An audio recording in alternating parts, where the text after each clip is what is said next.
Good evening. It is 6:30 and we'll call our meeting to order.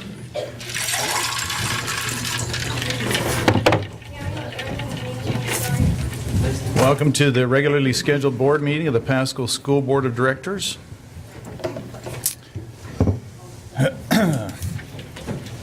Just for your information, we had a study session earlier at 4:30 this afternoon, and where we talked about the bond and preparing to sell those bonds so that we can begin construction on our schools.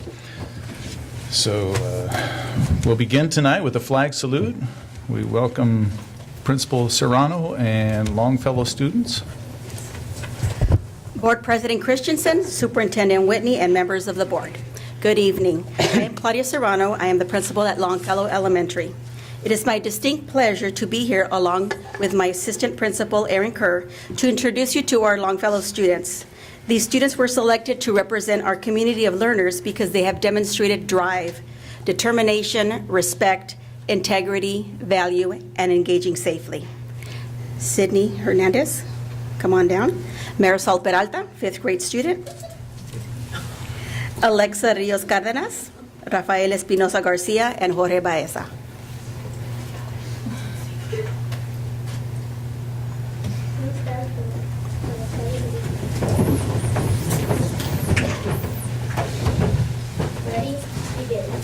I pledge allegiance to the flag of the United States of America and to the republic for which it stands, one nation, under God, indivisible, with liberty and justice for all.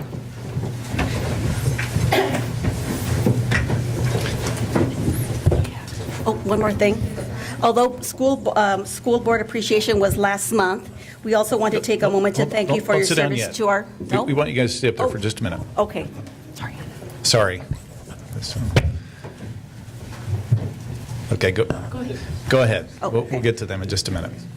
So although a school board appreciation was last month, we wanted to take a moment to thank you for your service to our district. And we have a token of appreciation. We have a little something for you to remember us by, which the students will do so as soon as they finish their photo op.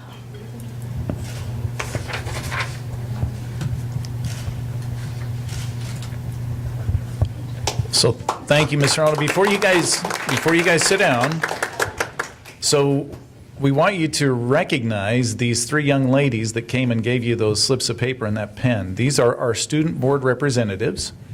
They are here representing students in our school district. So you guys are leaders in your district. We're told that you're doing great things. And so continue that leadership path. And when you're in 11th grade or 12th grade, you can apply to be on our board as well. Okay?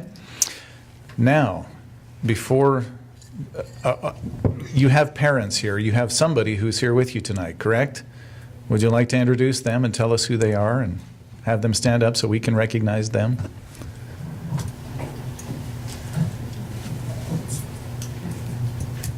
Don't be bashful. You'll all get a chance. Tell them who your mom is. Just tell us who they are. Have them stand and...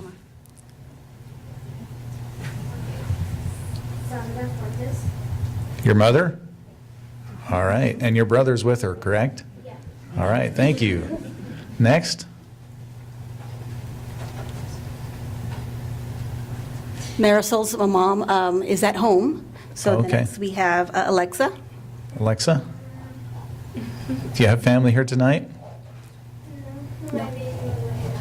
Oh, baby was a hand. Oh, okay. Rafael.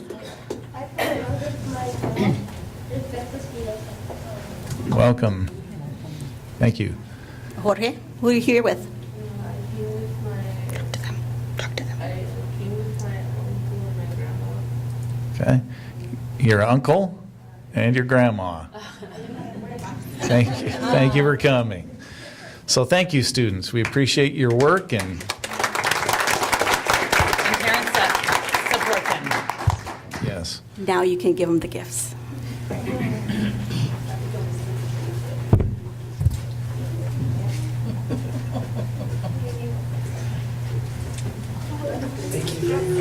so much. Oh, those are so cute. Thank you. Thank you. Love it. This is awesome. Yes. So, Longfellow. We're the Longfellow Longhorns. Longfellow Longhorns, their mascot. So, well, thank you, students. We appreciate you coming and doing the flag ceremony or the flag salute for us tonight, and appreciate the gifts. Thank you. Thank you, Ms. Serrano. All right, could we get a roll call? Present? Present. Present. Present. Present. Present. Present. Present. The Penn say thank you, Pasco School Board, too. That was really thoughtful. Thank you. Yes. Okay, now we'll have some special recognition by Mr. Shane Ettinger. Well, good evening, Board President Christiansen, Superintendent Whitney, and members of the board. February 5th through 9th was designated as National School Counseling Week, and we are pleased tonight to recognize our talented and dedicated Pasco counselors. In Pasco, we know that the work of our counselors extends far beyond crisis intervention and assistance. Our counselors often help craft the future by helping students recognize their own value and potential, helping them learn how to be engaged in their school and community. Our counselors are essential to student success by guiding those students to careers, vocations, apprenticeship programs, and the scholarships and financial aid that make college possible for so many of our students. We are fortunate to have so many thoughtful and caring counselors who go above and beyond to lift our students up, and we would like to acknowledge all of our counselors tonight. For those of them who are here tonight with us, we'd ask you to please come up front to receive a small token of appreciation when I say your name. From Angelo Elementary, Kilani Dihan. From Captain Gray STEM Elementary, Joshua Hurst. At Chess Elementary, Emma Mercado. At Curie STEM Elementary, Gabriela Perez. From Emerson Elementary, Sylvia Macias. From Franklin STEM Elementary, Imelda Ramirez. From Frost Elementary, Andrea Lopez. Livingston Elementary, Kelly Longsdorf. Longfellow Elementary, Elizabeth Espandola. Markham Elementary, Christy Pisano. McClintock STEM Elementary, Selena Castro. McGee Elementary, Lindsay Mott. Robinson Elementary, Laura Rudin. Twain Elementary, Bernadette Flores.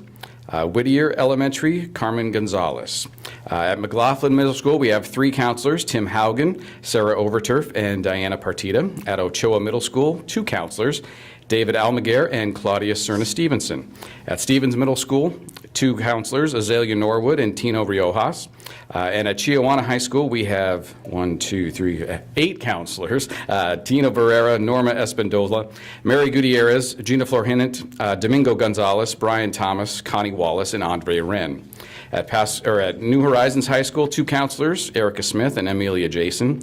And at Pasco High School, 6 counselors, actually 7. John Austin, Wade Barrow, Lisa Chaisa, Amanda Freeman, Rebecca McLaughlin, Erica Parrish, and Cindy Sandoval. We'd also like to take a moment to recognize Curie STEM Elementary's Gabriela Perez.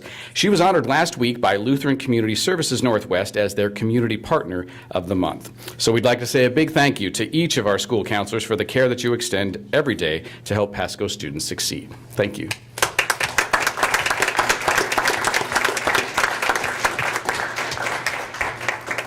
Can you each tell us your name and where you're from? Because he read a lot. Kaylani DeHaan from Michelangelo Elementary. I'm Kelly Longsdorf from Livingston Elementary. I'm Bernadette Flores from Mark Twain Elementary. Domingo Gonzalez, Chihuahua High School. Thank you. So thank you, counselors. You have a big job, and we appreciate the work that you do, and we appreciate you coming to be recognized tonight. So please take our thanks back to your colleagues. I see that there was a number of them read off, and we've got 4 of them here. Could we get Aaron, Sherry, would you guys mind taking one of these pins down to our counselors that showed up? We appreciate you coming. I also want you to be aware that the board has been very concerned about the lift that our counselors are doing right now. And it's been a priority of the board to help that. Our kids are having more and more mental health issues. And as that happens, we realize that the lift is becoming heavier for you. So we do want you to know we are aware. There's been lots of things that have happened that we are trying to help you with your job. Thank you. Yes, and if we don't know what you're doing or how big a job it is, please let us know. We appreciate that kind of feedback, so And thank what you. the board can do to help. Yes, thank you for coming. Thank you, Aaron and Sherry. Appreciate that.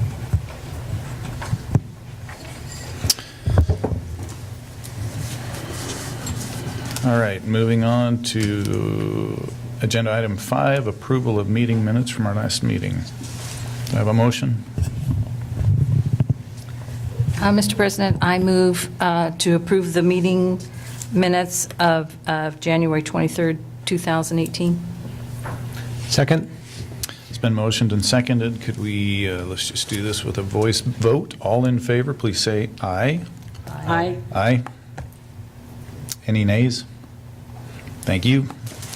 Agenda review.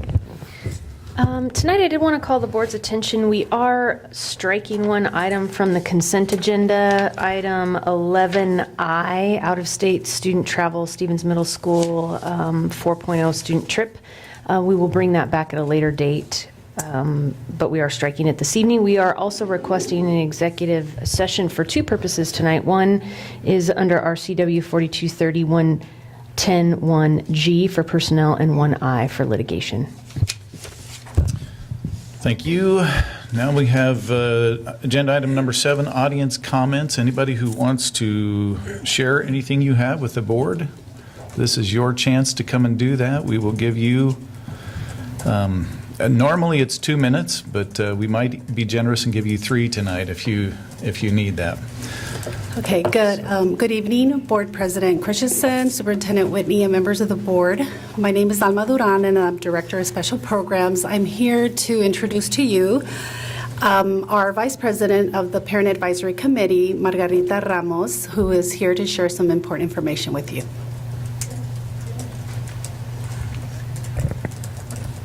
Good evening, President Kristen, members of the board, and Superintendent Whitney. My name is Margarita Ramos. I'm the PAC's Vice President. While I'm speaking, Maria Vargas, our PAC Secretary, will bring you a conference invitation. We would like to invite you to the PAC's most exciting event of the year, as you may all, some of you have attended before. It will be this Saturday, February 17, from 8 to 2:30.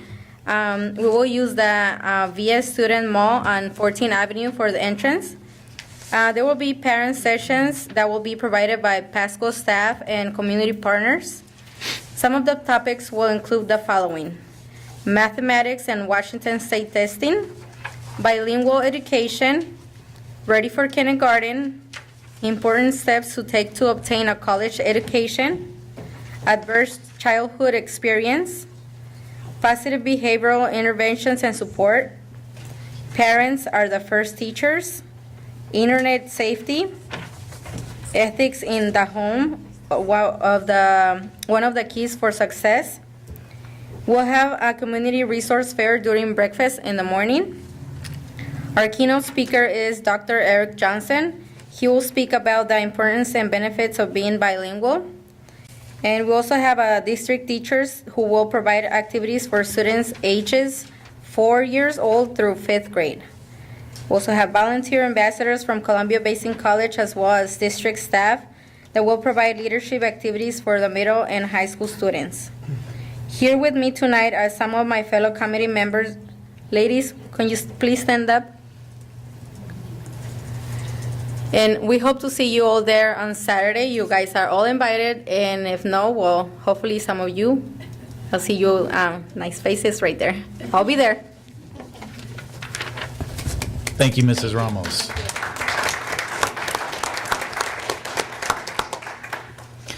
I've been to several of these, I think, in the past, and it's great to go and see the people that come and to see you guys and the work that you do. We appreciate that.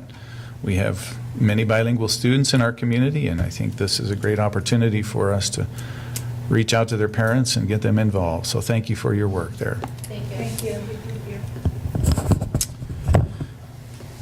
All right, we're still on community or audience comments. If there's anybody else, please come to the microphone.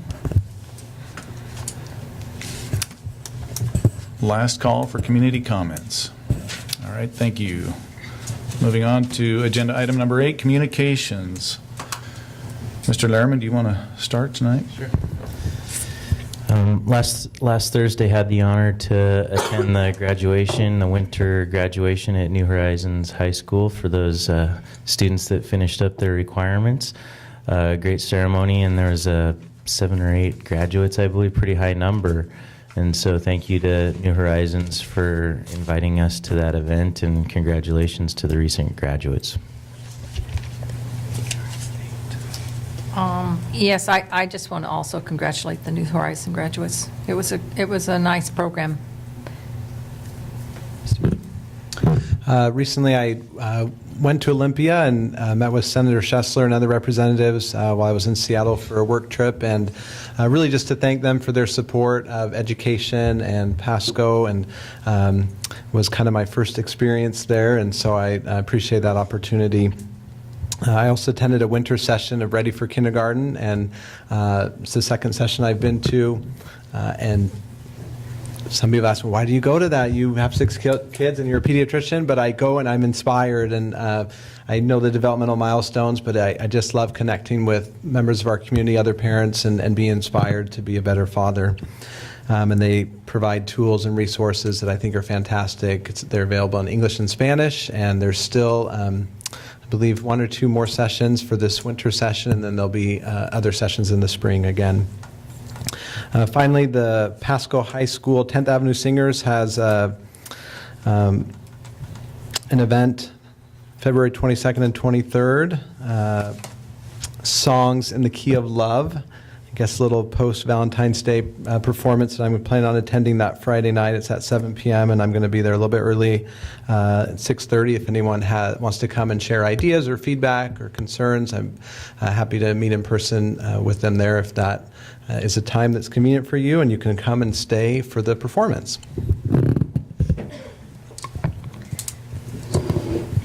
I recently went to Olympia as well with Vanessa, and it was really great because we got to learn about hot topics that were happening in education right now, and it was interesting to see how it affects the state level versus just our local level right here. And we got to talk to our representatives and explain to them how it affects us locally, and then also advocate on behalf of the state too. And then we had our blood drive on the 1st of February, and we got 3 above our goal. Our goal was 28 pints, and or 25, and we got 28. It was really exciting. We have our Tolo dance coming up on February 16th, this Friday, and on the 22nd of February, we have our student showcase where students can show their projects at Delta, and it's open to everybody and mainly parents who are going to come and see. I also went to Olympia, and it was a really great experience. We got to meet the governor and many of the representatives there. Even though it was raining and we ruined a few pairs of shoes, it was fun. I would also like to congratulate our basketball team for making it this far in the season. It hadn't happened in 10 years, so congrats to them. And our National Honor Society is going to be having a fundraiser on February 22nd. It's going to be a mod pizza, so we're going to get a percentage of the sales they make that day. And our 10th Avenue Singers will be having their show that same day. So quite a few things are going on and have been going on with Chiawana. Our juniors and seniors are getting ready for the SAT on March 9th. We want to offer congratulations to our 10 wrestlers, 9 boys and 1 girl, Morgan Shines, that have made it to state. Tonight at 5 and 7 p.m., I think, are the deciding games for our girls and boys basketball teams, deciding if they go to state. And then on the 21st, and I encourage everybody to go, it should be quite a hoot. I heard they have some good skits. We have Mr. Riverhawk, which is the all-senior boys kind of pageant, quote unquote. Then we have our ASB officers running in re-election right now. And we just have a whole bunch of things going on. We're just bursting at the seams. It is exciting. Our basketball teams throughout the district are doing very well. So it's always fun, especially when both schools are doing well. So that's exciting. My son plays on one of those teams, so it's been fun to be a little bit a part of that. My son's also going to participate in Mr. Riverhawk. So if anybody wants to go see him, he's nothing like me. Just wanted to let you know that. Anyway, he's doing a Nacho Libro thing, so anyway, it could be very interesting. So anyway, it's been 3 weeks since we met, and it's been a really busy 3 weeks. One of the things that we did was go to Olympia, and I was able to attend that. I always love to do that because I'm always surprised at how willing most of the representatives and senators are to really try and help the schools. Their intent usually isn't to harm. And so it's so valuable to have our voice there so that we can help get these laws passed in a way that it won't tie our hands together or damage us in some way. And so that's always a great 2 days to spend up in Olympia. I was also able to go to the Chihuahua graduation. Incredible speech, maybe one of the best I've ever heard a student give. It was moving. I wish I could remember his name. Anyway, he was just amazing, and I was inspired. And then I got to go to AVID training, and I loved it because it really focused on our outrageous outcome of graduating kids and getting them ready for college. I love the definition too that we want to get every single child or young adult, in our schools ready for college. And that doesn't mean they're not going to go straight into a career. It doesn't mean they're not going to go into trade school. But we want them to be able to be prepared to go into any one of those things so that they have the opportunity when they graduate from high school, they have the choice. They can do any of one of those things. And I loved that. And all the principals were there. Each principal had a teacher there with them. And then I think a lot of our staff at the district level. It was inspiring. I was inspired. I hope our principals and teachers were inspired. It was a great 2 days of training. So it's been, and I didn't even tell the wrestling team's also done a great job. So we have a lot of really fun things going on in our district with sports and trainings and as we go forward and really start to implement outrageous outcomes, our new curriculum, this trimester system, a lot of changes in the district, and hopefully they're going to be for the good. So we've had 2 winter graduations. I think it's just been 2. I haven't heard about Pasco. But 2 winter graduations since we last met. I was out of town for the Chihuahua graduation, but I was able to attend New Horizons, where there were 8 students that graduated. And just to hear the stories there about the last-minute pushes to get some of these students to across the finish line. So congratulations to the students, and thank you to the teachers and staff who teach there. I'm sure it's the same in all schools. There's a lot of work being done to help these students succeed, and we appreciate that.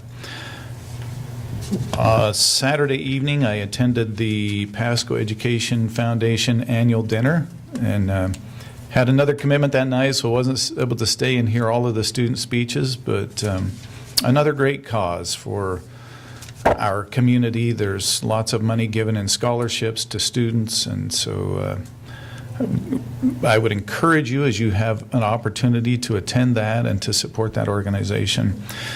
And finally, just a legislative update. The session's halfway through. I think this week is the week. In fact, it might be today or tomorrow where bills have to, it's the end. They have to either be pulled to the floor or they're done. And it doesn't look like any of the legislation to make any corrections to 2242, or any adjustments, I should say, to 2242, we'll make it this year. I know we talked about regionalization. That was one of our priorities to get that fixed. It doesn't look like that's going to go anywhere this year. The other one that we talked about was LAP, and I don't think there's any legislation fixed, but in the budget, I believe there's a chance and some effort to increase the funding to LAP. But is it the 50% that's the issue? I don't think there's anything going to happen on that this year. So kind of disappointing on the legislative side. The good news on legislation is there was a bill, and I think this is, I don't know if it's the same in both houses, but currently the state match money is based on 90 square feet per student at the elementary level. And there is some effort to, or there's some legislation to change that to 140 square feet, which is a significant increase.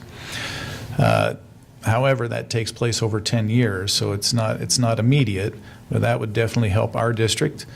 And then the middle school increases as well, not as much, and same with the high school level.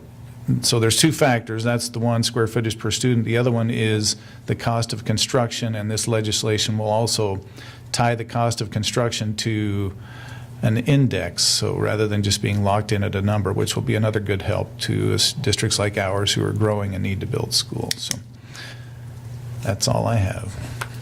So I just wanted to tonight verbalize a couple of thank yous and extend an invitation. I wanted to thank Mr. Brazington. I think the board may remember I had recognized he did a dinner club for his students, so they invited me. I went on a Monday a couple weeks ago to participate with Supper Club, and they made lasagna. And I also want to recognize Jenny. Her and her daughter took it upon themselves to make little aprons for the kids, and one for myself and Mr. Brazington that had our names on it. So it was just such a thoughtful gift from Jenny to the group, and the kids all thought they looked really good, and they were like, "Oh, I don't want to get it dirty." I was like, "Well, that's what it's for." So that was great. I just wanted to say thank you to Mr. Brazington and his students for inviting me to dinner. It was absolutely amazing. Also extending a gratitude to Amy and Sherry, who both attended the 2-day training for us around leadership for college and readiness. It was absolutely extraordinary, 2 days of training. And I also want to acknowledge Sally Wright, PAE leadership, who was in the room, inspirational, kind of helping us focus this spring to set the foundation for the fall. It was really an incredible 2 days. I also wanted to extend a thank you to Sherry, who's attended a couple different meetings for the ed specs processes that are proceeding forward for our new buildings, and extend a thank you to Franklin STEM Elementary, who hosted VIP Day. Was that last week? Great turnout. The kids were really engaged. And I happened to sneak off down the hallway to another teacher's classroom who talked to me about some inclusion efforts that she was making around an autistic student that's in a kindergarten class, and the incredible culture and atmosphere they create in that kindergarten classroom of awareness around what autism is and isn't, and just absolutely incredible. And I know this is going to shock some of you, but I cried because it was just so heartwarming. And it really, as I was standing there, I was like, it's efforts like this that are a game changer for our community. So wanted to just extend that gratitude. Also extend gratitude to the Pasco Education Foundation for dinner on Saturday night. Again, echo Steve's comments about great event. Would highly encourage anyone who hasn't been to go. Just a nice way to spend time with people who are like-minded and have the core values of supporting Pasco kids. Great group of people, great cause, great dinner, great company. You did miss dessert, Mr. Christiansen. It was delicious. And I know. I was going to get you a piece of chocolate cake, but I did want to extend an invitation to the board and to the public that we are having our peak luncheon on the 20th at 11:30. So those of you who can join us for lunch in celebration of our peak partners, you're more than welcome. President Christiansen, can I say one more thing? Sure. I wanted to give credit. Miss Phillips said this, but I was also able to attend Giovanna's winter graduation, and I wanted to give credit to the student who spoke there, because it was, for me, the most inspiring speech that I've heard from a student, just about not labeling yourself, not letting other people label you when you have challenges in life. And I can't even do his speech justice, but if anybody can tell now, that was very inspiring, and congratulations to all of those graduates. And that the guy who gave the speech, I know will do well. Just if he can make a living doing speeches, I think so. Congratulations. And this kid was 20 years old. He barely squeaked under to be able to get that college degree or that high school diploma. And anyway, it was just inspiring. I think there were a lot of teary eyes in that room. And I also wanted to thank, somebody gave us these little valentines with little candies. That was really thoughtful. So thank you, Jenny. That was very sweet. It made me feel appreciated too. So thank you. Thank you. Anything else? Moving on. So let's, agenda item number 9, reports and discussions. Will begin with long-term facilities management planning process. So as Dr. Reyes makes her way to the podium, I just wanted to kind of set the context for this particular report from Susana.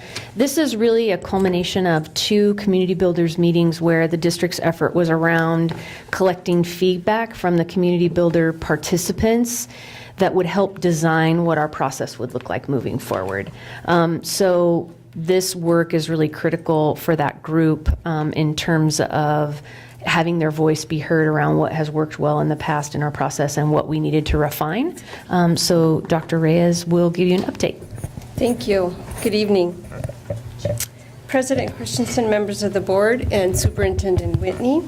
This evening I'll be sharing a brief update regarding the Community Builders Group and the recommended structure for the work of the long-term facilities management planning process.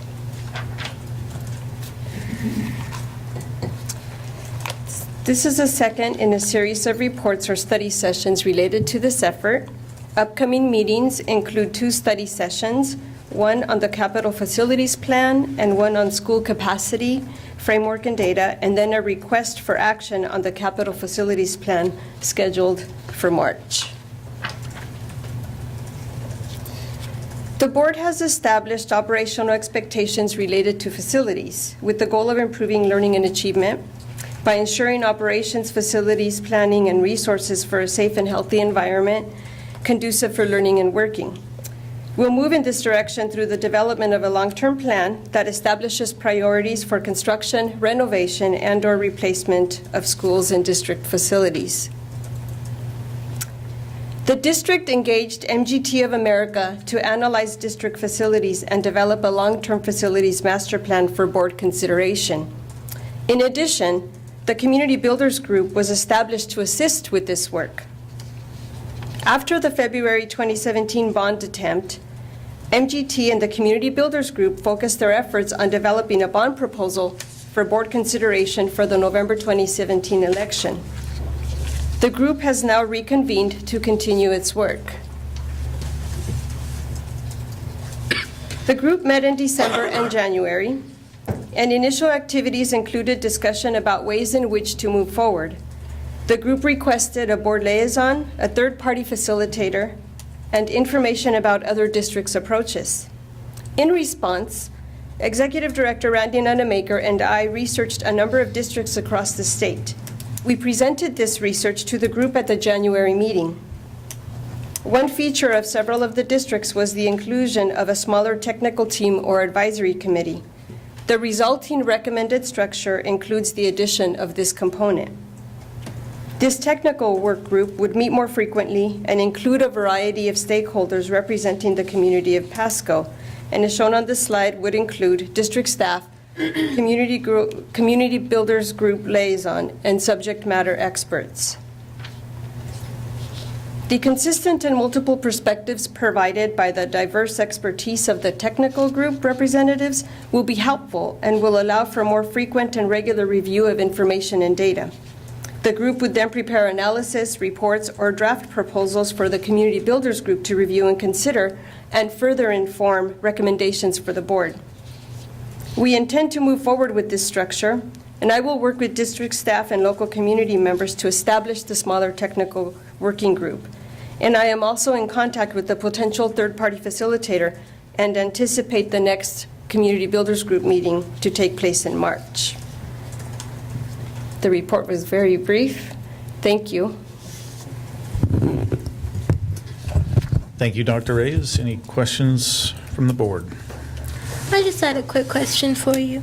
So, I know at our last student advisory council meeting, we gave suggestions about, I think it was the last one or the one previous to it.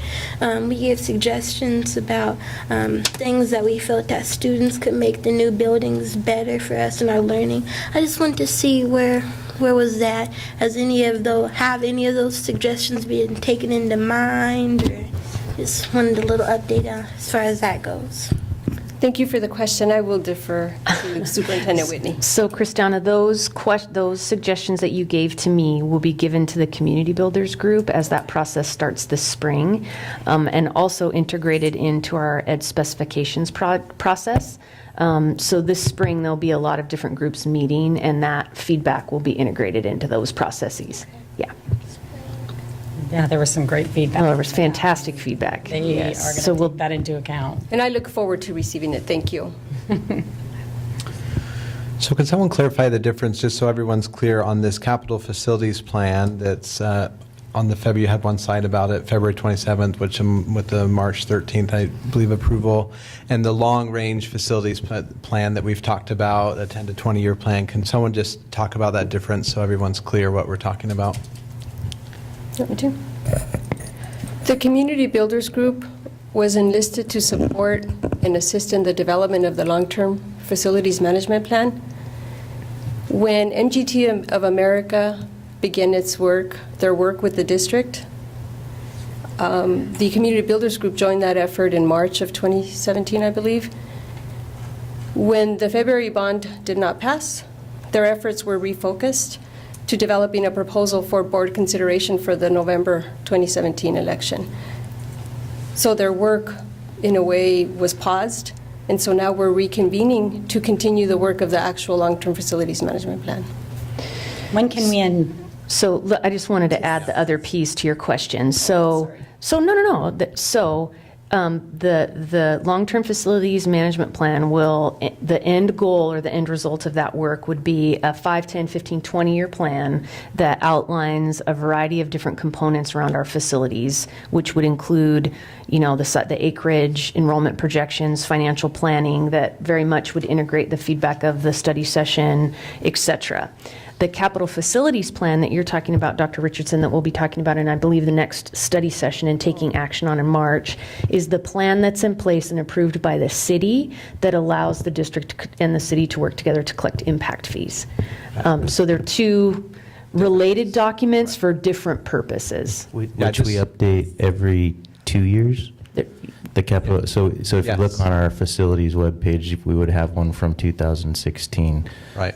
So I just wanted that to be clear to people that watch, because that capital facilities plan is not the long-range plan. So Correct. We did the same, we approved a similar plan in March of 2016. So I'm looking forward to that discussion related to impact fees, and that's what's going to happen soon. But I'd like to see us put a date for the long-range facilities plan, a goal date that we can provide, like this is what we're shooting for, aiming for, so that we have that a little bit more concrete. September 2018, whatever, I don't know what it is, but I'd like us to put a date that this is our intention to have a long-range facilities plan by this date. Thank you. And that we met about that just today.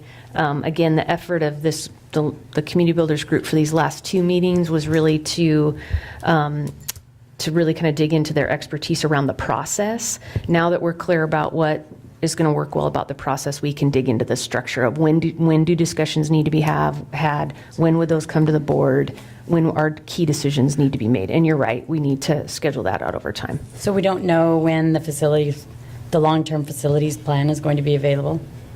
So the long-term facilities management plan is going to take us some time, and we're in development. Dr. Reyes has a meeting with MGT at the end, I think on the 27th. And that schedule we can confirm and get to the board. I think the piece around the long-term facilities management plan is we all recognize that we want it done and we need it done and it's important. At the same time, we want to make sure that we take enough time to do it so it's done well and we're not rushing decision, and that the board has the appropriate kind of interface at the right time so that you're nodding like, yes, we agree with these enrollment projections, yes, we agree with capacity, etc., as the process is happening, so that when we get done with it, the whole body of work is something that people have been, not only the board, but the stakeholder groups have been involved with over time. So we all want it to be done quickly, but we also want it to be done well. I know we've looked into this capacity thing, and it is amazing because every school district, the state, there are a million ways to calculate capacity for every school, and there is no, I mean, the state does a capacity, but it's not very realistic, and that's the only one that's across the board. So, and it actually puts our capacity, I think, the very lowest. And we know we can fit more kids in our schools than that, but it's a joke. So we're going to have to figure out numbers and try to agree on them there. So it's well, and I'd really like to commend Susana. In one of the requests from the Community Builders Group was for her to go out and research what other districts are doing. And some folks gave her recommendations like, hey, go look at this district, et cetera. And she has like a stack like this of facilities plans from all over the state. And Amy's exactly right. There's really no two districts who calculate capacity or enrollment projections exactly the same way. It definitely is a complex layer of work. So we'll make sense of it between the technical working group and our communities builder. We're going to make sense of that for Pasco so that it meets the needs and we can be as proactive as possible.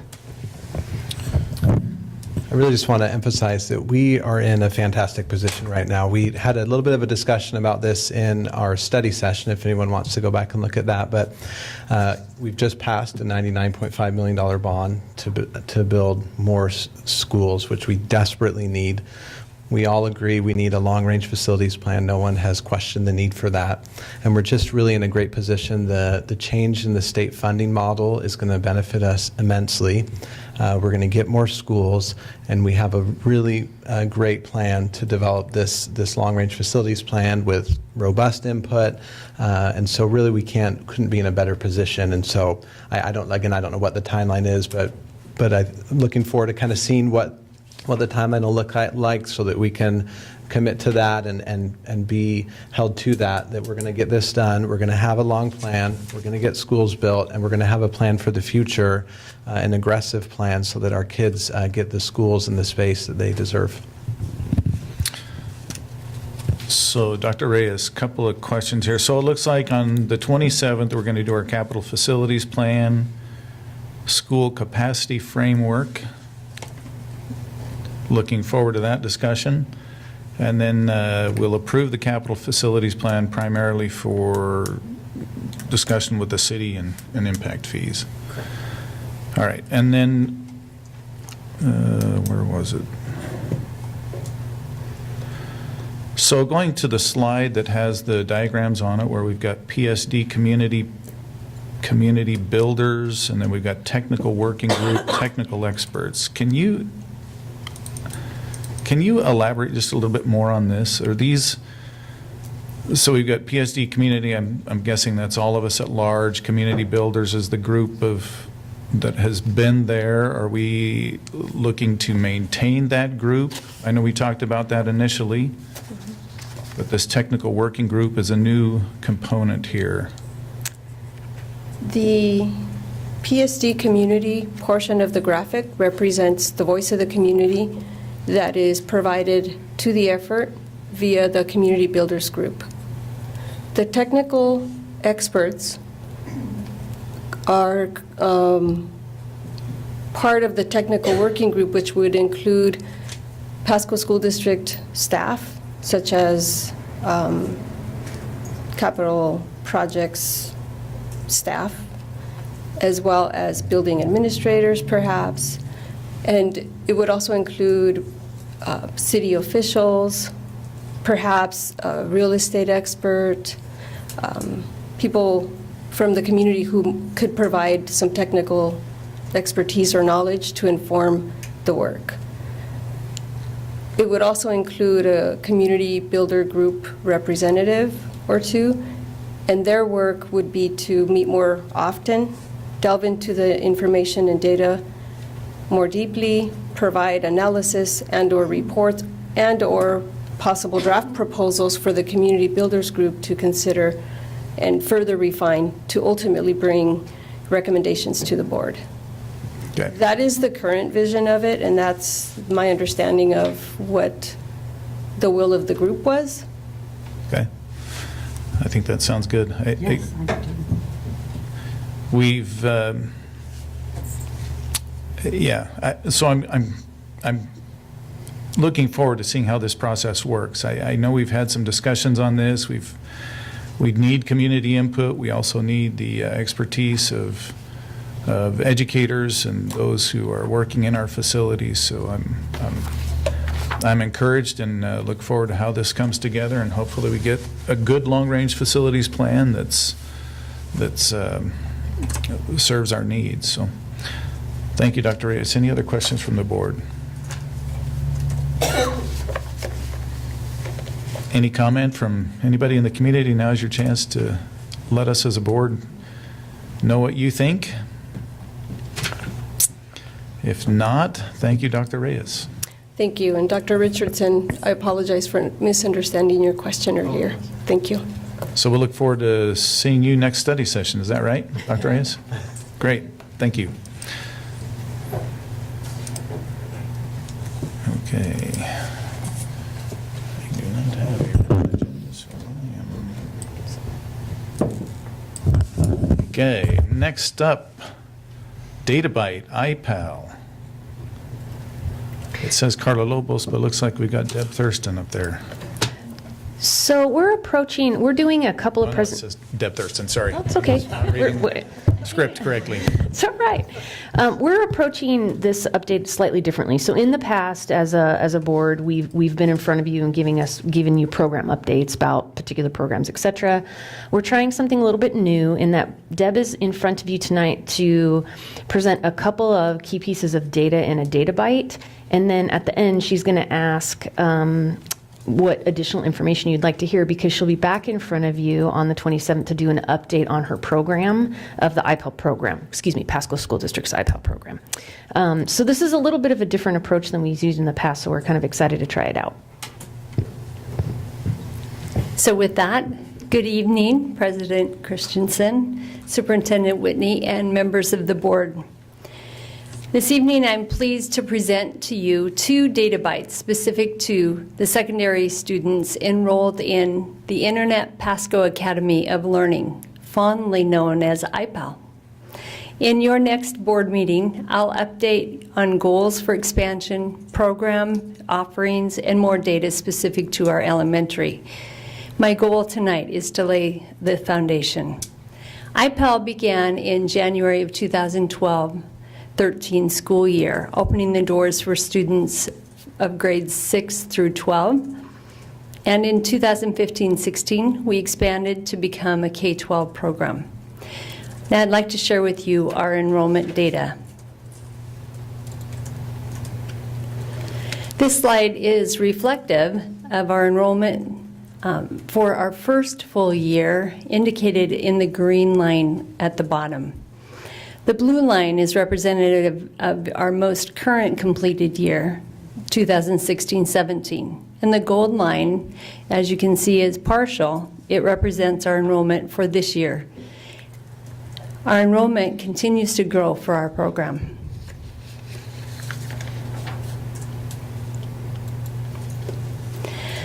This data is the same information, only with the monthly numbers giving you a snapshot of monthly enrollment over time. The data for this school year shows a 30% increase from the prior year and a 60% increase since 2013-14. Giving students alternative options for their education has been the why behind our work, providing a flexible schedule and learning environment for students and parents. Students enroll for a variety of reasons, such as home medical leave from school, students with anxiety, those looking for smaller learning experiences, and most recently, we've come to serve more of our highly capable students who are seeking further academic challenges. No matter what the reason for enrollment, students of AIPAL are successful, which is reflected in the grades they receive. While you're on that slide, can you refresh us what happened between 14-15 and 15-16? Did we just not have data, or was there something else that happened there? We didn't have it readily available. I have the data. I had a change in personnel, so the charts that were kept were a little different. We do know that there's continuous growth, and at my next presentation, I'd be happy to give you the full picture of each of the years.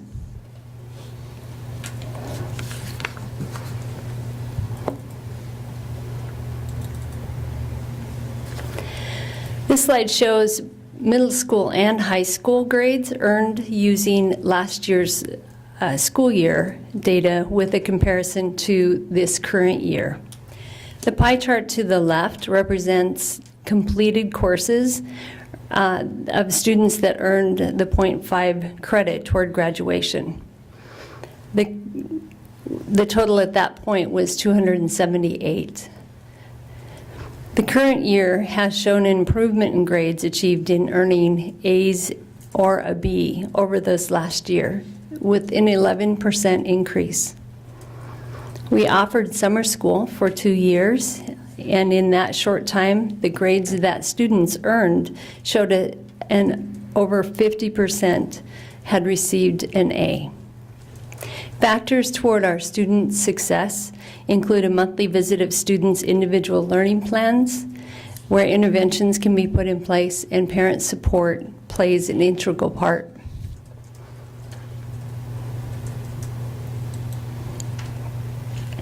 I look forward to sharing more with you in 2 weeks, and I'd like to thank you for your support of AIPAL and those that we serve. I'd like to take any questions at this time, and more especially to find out any other further information you'd like to hear about AIPAL when I return on the 27th. Any questions from board members? So I just have a quick question for you. So just to make sure I was understanding it right. So a high school student that is currently enrolled in Chiawana, Pasco, in regular classes, they could take AIPAL to, let's say, get an extra credit. Is that correct? They can take another class. Yes, that is correct. Right. On the grades earned, there's 40 students and the ABC. I just wanted to understand, does that mean everybody only took one class? In our summer school, yes, that is correct. We, because of the short period of time, students only have enough time to be able to complete one course in summer. So they can earn an additional 0.5 credit. And so the pie charts represent all the classes that they took? Correct. Okay. Do you have data on how the students that are taking heavier loads from AIPAL are doing on meeting state standards? I do not have that with me. For next time? For next time, I'd be happy to address that. Thank you. For clarification, would you like me to look at students that are only enrolled full-time in AIPAL, or are you looking for students? Whatever you think's the right thing to do. Okay. That if you have a high number of students that are enrolled full-time, that'd probably be good. If you only have 1 or 2 students full-time, I don't know Makes it how harder. many you have full-time. I will look at the data and bring that forth. Thank you. Maybe just like a slight recommendation. I know advertisement of this would be a lot, would do wonders, because I know there are quite a few students that are looking for a way to earn extra credits. They might be on track, or they might even right now be above track and still are looking for something like this. But either, I know last year we at Chiawana summer school programs were just closed off to those who failed a class. And I think things like this would be very gung-ho for students that are looking for a challenge or more. So maybe just a little bit better advertisement for everybody to know. So. Thank you for that. And I think that you really would like to see that around your school. Any other questions or thoughts?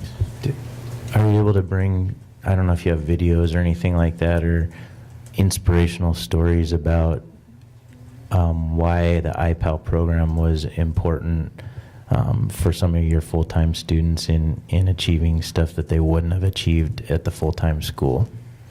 We do have stories such as that. I can bring one of those.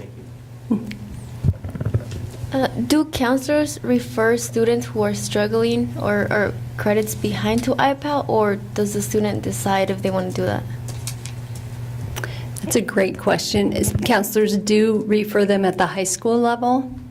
Most of our students that are referred are earning credit toward graduation in the AIPAL program, although we have some credit recovery for students who are looking for more credit to retrieve for classes that they failed. They take those at their home high school, but if they feel that online learning is for them, they are more than welcome to sign up for more classes. Would you also need a referral from your counselor if you just wanted to do it, if you're not looking for credit recovery? Or? Yes, you would work with your counselor at your high school. Thank you for the information tonight. The information I'm looking for next time would be kind of plans for expansion. One concern I've heard is that, where it's primarily located at McLaughlin, but their kids, it's serving the whole district, that would it be possible to expand some sites where there's Central East Side sites, so that I know the requirement, it's very flexible. I think they have to come in at least once a week, depending, it's probably different for different courses, but they do have to come in.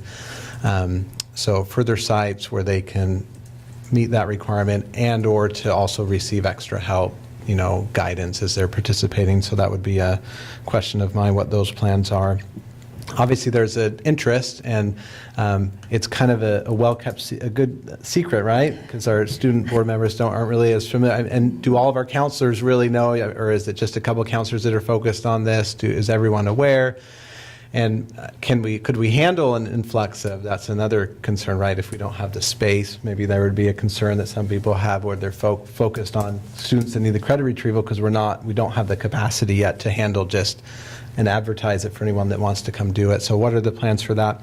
And kind of along those same lines, last year we had a community member that came and had some suggestions and was offering to provide some assistance, as far as creating like a homeschool partnership. And one of our thoughts was kind of incorporating it into this, and I kind of want an update maybe on how that's going.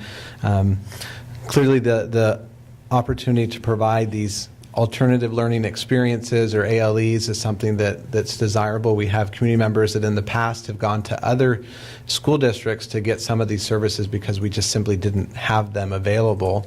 And we certainly want to keep these people in our district. Obviously, if they live in Pasco, they're our neighbors and friends, and we want them to stay and provide them what's needed. So that would be another question I would have. Okay.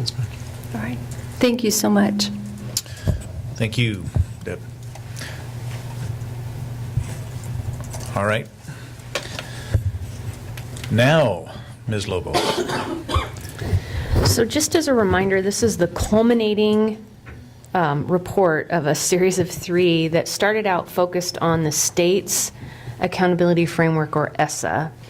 The second presentation that Mark did took the ESSA requirements where applicable and applied them to a growth and monitoring framework for our internal outrageous outcomes. Carla's going to bring that all together for us and drilling down around the work and how that applies at the district building and even down to the student level. So we appreciate Carla being here tonight. Board President Christiansen, Superintendent Whitney, members of the board. It's my pleasure to be with you this evening and sharing with you our outrageous outcomes, our growth and monitoring framework, and how we bring it all together. This graphic may look familiar to you, and that's because Mr. Garrett shared it with you. It was in one of his slides earlier when he was sharing the district dashboard. But for our purposes of this presentation, I'm going to be focusing on the areas highlighted in green. The district produces several pieces of data over the course of its operations, and each stakeholder group within the district monitors the appropriate indicators. The broader the stakeholder scope, the less detailed and more summarized the indicators become. Beginning with the levels closest to students, instructors monitor classroom level data to inform their teaching. District and building administration monitor key indicators to allocate necessary resources. And board members, all of you, monitor the impacts of the district resource allocation decisions by monitoring growth, goal targets through key benchmarks. Through each stakeholder's focus on the appropriate indicators, we can maintain alignment to our strategic outcomes, ensuring growth targets are met and that results occur. The results will naturally feed into external accountability frameworks such as the ESSA frameworks that Dr. McGuire had shared with you also at a previous board meeting. We'll walk through the different sections of this diagram, examining each section more in depth, starting with the administration level.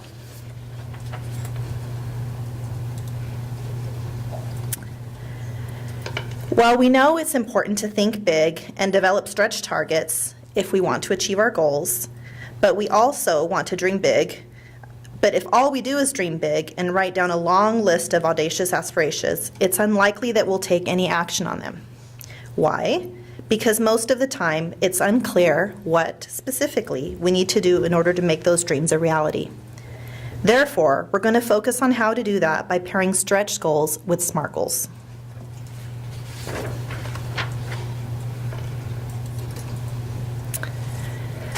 This is a graphic that represents the process that is used at the various levels of that pyramid to support our outrageous outcomes. At the building level, there is a continuous review of progress monitoring, database decision-making, ongoing screening and assessment, and multi-level prevention systems. At the grade level, the same process is followed with the focus being on grade level specific students and skills. This assures that we are allocating resources and time in the most appropriate ways while providing opportunities for prevention and intervention for students.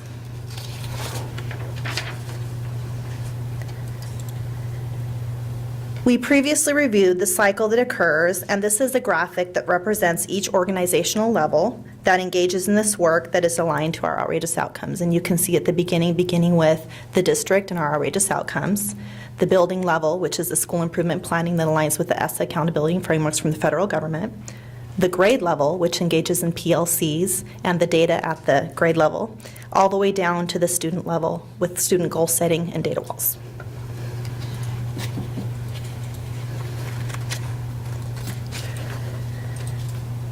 With the new data dashboard that Mr. Garrett reviewed with you at the last board meeting, each building will receive a specific growth target for the year that aligns to the outrageous outcomes. Each building reviews their data and breaks it down into further manageable pieces, with special attention to special populations such as English language learners or special education, etc. This is important because schools need to monitor and respond appropriately based on the unique needs of their students.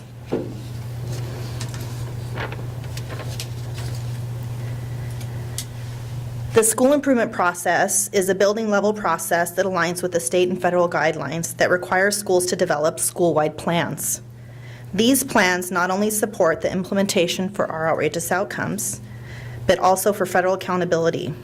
They also assure that schools are making data-based decisions and aligning their resources to support those activities. And again, that's something that ties in with the ESSA accountability, and it's a requirement. While schools review their data at the school level, grade levels also review their grade level data in manageable and actionable pieces. This occurs during grade level or content level PLCs at each of the buildings. During this time, the same cycle of inquiry is followed, but at a more detailed level. Student growth is monitored through the use of common formative assessments that provide information to help teachers respond appropriately.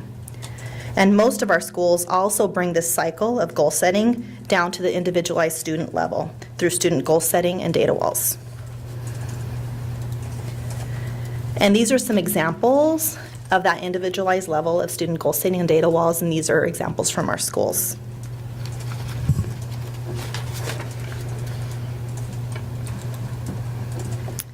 As a district, we have provided ongoing professional development support with Dr. Luis Cruz throughout this school year. This is a PLC support, and it has emphasized the role of the principal in providing leadership while also providing technical support and guidance to help maximize PLCs to increase student outcomes. In addition, leadership teams have been invited to attend sessions with Dr. Cruz as well. We plan to continue our collaboration with Dr. Cruz and continue this work to refine our PLC practices this following school year as well. The Pasco curriculum guide work is also critical as it helps teachers identify essential standards in English language arts, mathematics, and science, as well as providing assessments that help teachers monitor student growth in each of those areas. And those are also being continually refined. Because this cycle provides ongoing opportunities to monitor student learning through progress monitoring and ongoing screening and assessment, it is important to provide continuous job-embedded professional development to support our teachers. Because job-embedded professional development is the most effective in supporting adult learning, instructional coaches are in place to support learning in all of our schools. In addition, all professional development is focused to help maximize the most effective and meaningful strategies to support our learners. This includes professional development that targets specific student groups and needs as well. Now, while we provide many opportunities for professional development, opportunities for our staff, I included 2 examples of what that might look like, and that is Language is Power, which is training for our teachers on the specific high-yield instructional strategies to meet the needs of our English language learners. And we've also provided ongoing highly capable training for our teachers as well in order to provide strategies to support our students who qualify for highly capable services. So these are just 2 of the many offerings that we provide. Do teachers choose what they want to go to, or do all teachers have to have highly capable an English language learner? How does that work? So for example, for the highly capable, we do invite and reach out to teachers that have a student. So for this year, for example, if they had a student at, whether it was in the self-contained program at Livingston or Frost, or they had a highly capable student at the homeschool model, all those teachers were invited to attend the training at the beginning of the year, as we did with principals. But the trainings are also open to everyone, but they are by invitation, yes. But there's always an extension of that invitation to people who it most applies to. And again, Language is Power is open to all of our staff as well, because we know that we have English language learners not only in our bilingual classrooms, but also in our English mainstream classrooms. Is highly capable defined as the top 10%, or if they got a certain score on and they took that, There is a multitude of criteria that they need to look at, yes. So it's not just, I know that... It is not one point of data. Okay. And what do you serve with highly capable on average? Top 5%, top 10%? I would have to, I could absolutely get that percentage to you. Thanks. And I know we're in the process of assessing students, because we had a lot of students referred this round as well. So that would probably increase as well. But it wouldn't just be the students referred, correct? It would be the students that we would be testing, the kids that were referred, and then that would determine eligibility. Because there's some parents that don't want their kids tested. They don't have them referred because they don't want their so I just want to make sure that we're also serving those students whose parents choose not to have them tested, yet they continually score higher on different tests. But right now we're not hitting those kids yet. So I think your question is there like an overall screening mechanism in place? And I do believe that the committee did choose to do that. So overall screening, but I do believe that there has to be, they do have to go through the process to be identified. But I could get you more information on that as well. Okay, thanks. And that was my last slide. Are there any questions? You know, I'm thrilled about this. This is so exciting. That you have, I'm a data person and I want to see results. And so I want clearly defined goals that have measurable outcomes. And for everybody who's been with me the last 5 years, I preached it like crazy. I never dreamed that it would be delivered to this, at this scope, at this time. So I just want to appreciate or thank everybody for getting it here, because we're not just, I was so concerned with these outrageous outcomes that we would only focus on our high school students when we cannot just focus on that, because all of the groundwork that makes sure a child graduates starts before a child even comes to school. So it is so critical that we work together and that we are going to have data points for every student, every school, every teacher. We're going to have goals for every student, every teacher. Anyway, I'm thrilled. I'm thrilled at the scope of this and even surprised at the scope of this. So thank you for exceeding my expectations. Absolutely. On the goal setting and data walls, I've seen those at schools when I go and visit, and it seems like there's quite a bit of difference in how they do that. How does a school come up with what their goal setting and data walls is going to look like? Is there consistency across the district, or is it up to each individual building to come up with their own? So that's actually a great question, because it's one that we discuss quite frequently. So with many of the instructional strategies, they don't have to be identical. They can manifest themselves in a variety of ways in the building. However, the goal and the outcome should be the same. So for example, for student goal settings, we actually have across our buildings, we have a shared drive where our schools basically place all their documents in that drive for different student goal setting forms and folders. So there's just many in there.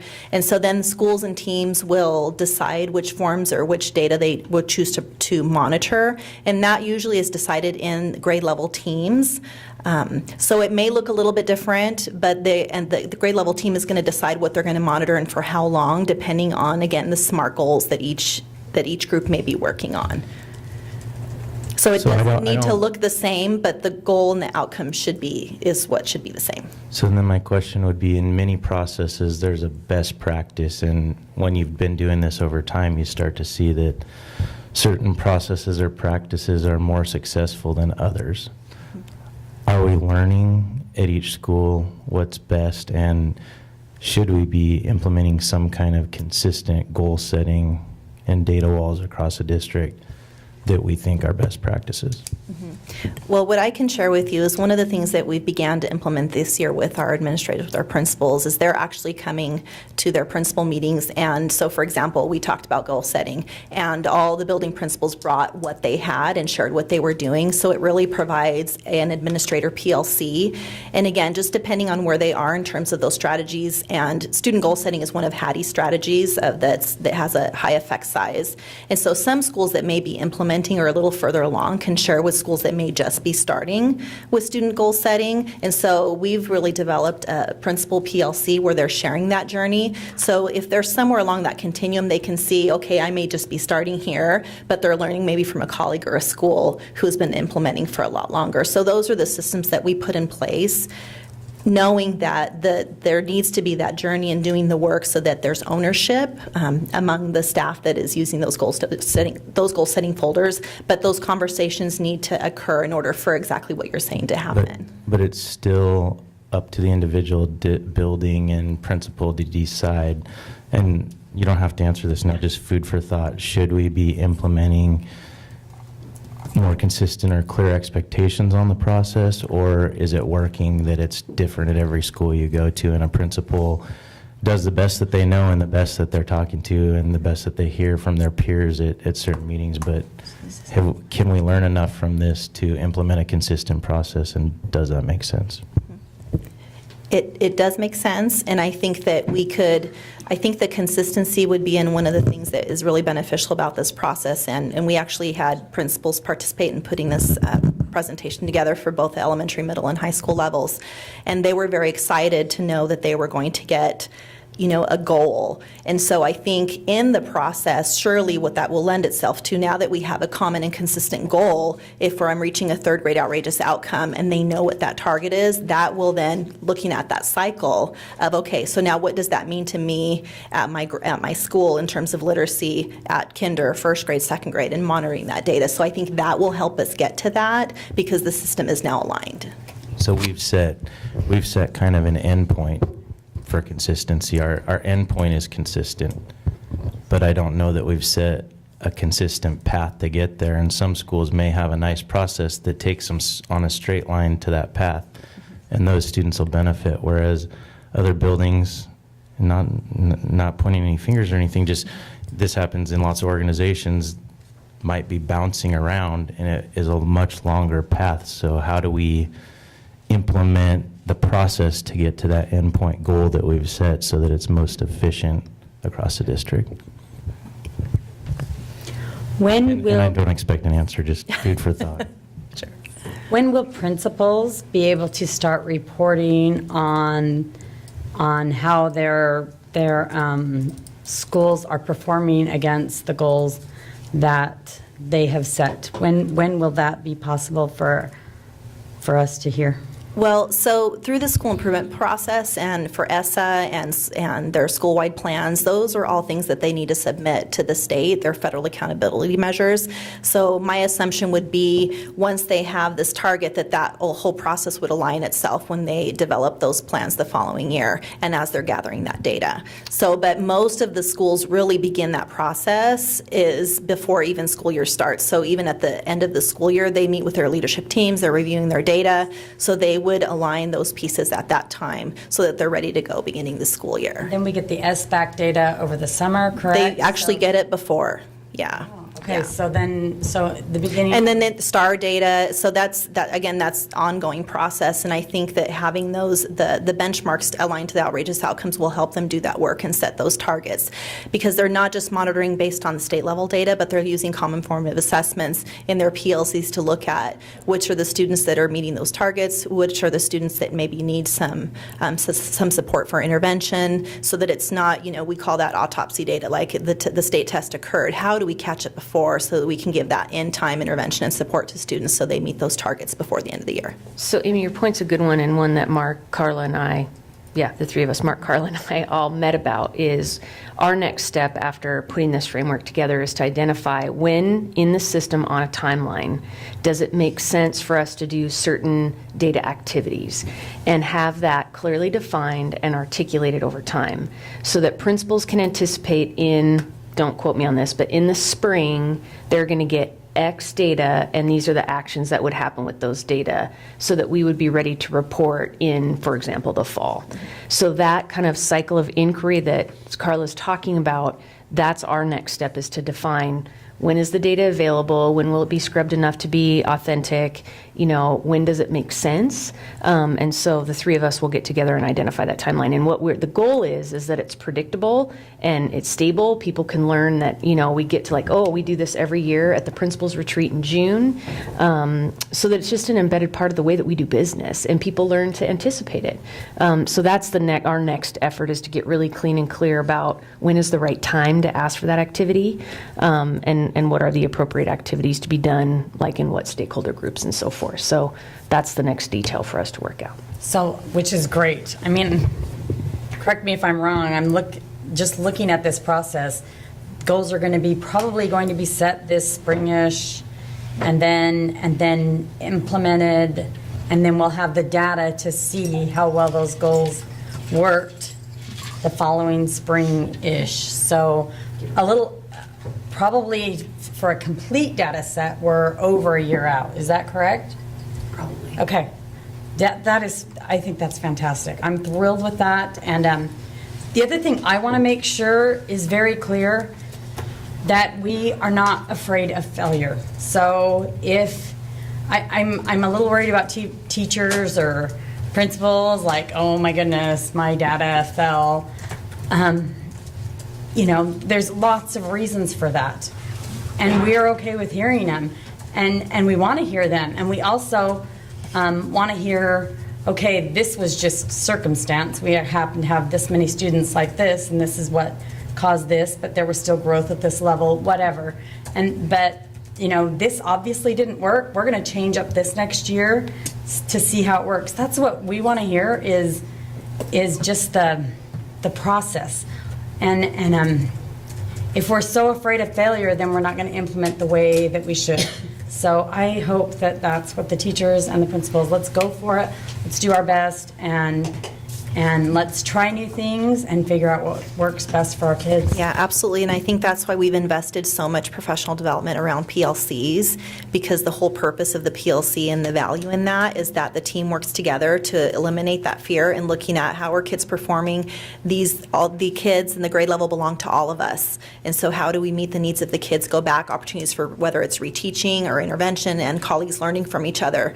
And so we know that cycle at that level is the one that is very meaningful, and so that's why we're investing so much time in that, because we know that has the best outcomes for student learning. Well, thank you for sharing. I love hearing about the professional development. So thank you for sharing that. It's really nice for us to hear where our teachers and our administration are getting support and how they're getting that support they need. So I appreciate that. Yeah, absolutely. Thank you. Thank you, Mrs. Lobos. Any other questions before? Good. All right, moving on. Action items number 10. We do not have any this evening.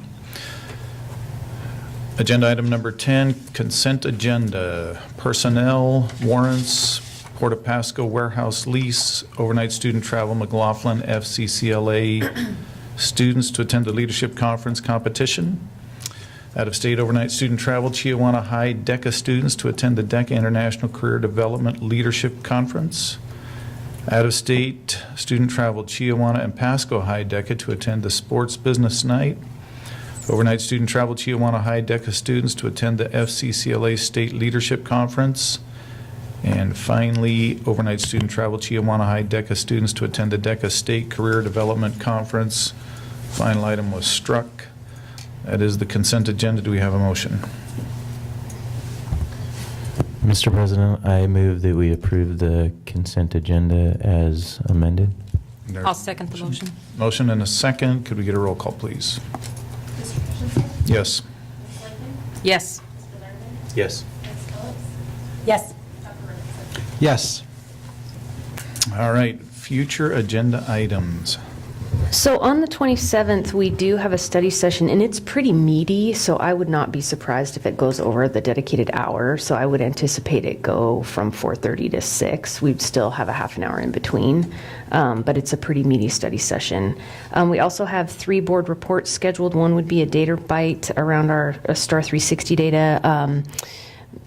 Ms. Thurston will follow up with the report from tonight's data bite, and then I'm also going to do just a review of all the organizational reviews and audits that we have going on right now. This spring we have, I think, like 5 different audits going on, and it's an opportunity for third parties to come in and take a look at some of our core functions and give us some feedback around where we could be refining things as an organization to do a great job on behalf of our stakeholders. So that is the board meeting, and there's a handful of agenda items or action items already scheduled.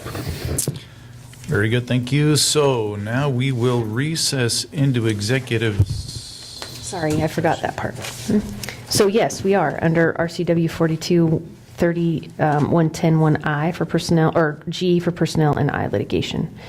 I would expect it to take approximately 30 minutes.